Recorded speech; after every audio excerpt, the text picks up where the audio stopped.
საყოველთაო ამნისტია ეს არაა მხოლოდ სამართლებრივი აქტი, ან რომელიმე ჯგუფისათვის ნაჩუქარი შეღავათი.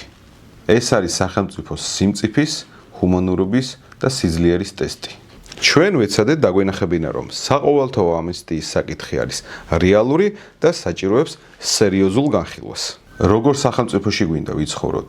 სახელმწიფოში, რომელიც მხოლოდ სჯის, თუ აძლევს ადამიანებს თავიანთი შეცდომის გამოსწორების საშუალებას და მეორე შანსს. საუბარი ადამიანებზე, რომლებმაც შეიძლება დაუშვეს შეცდომა, მაგრამ მაინც იმსახურებენ მეორე შანსს, სამართლიან დამოკიდებულებას და საზოგადოებისგან არა მხოლოდ დასჯანს, არამედ იმის შესაძლებლობას, რომ დაუბრუნდნენ საკუთარ ოჯახებს.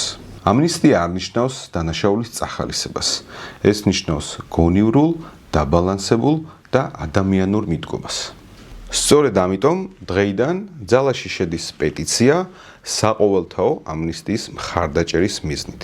ეს იმას არ ნიშნავს, რომ ჩვენ დანაშაულს ვამართლებთ. პირიქით, ეს ნიშნავს, რომ საზოგადოებაში არსებობს სამართლიანობის და ჰუმანურობის მოთხოვნა.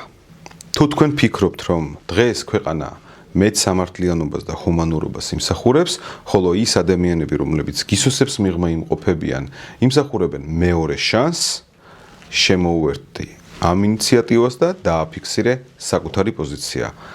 ბმულს იხილავთ ვიდეოს აღწერაში.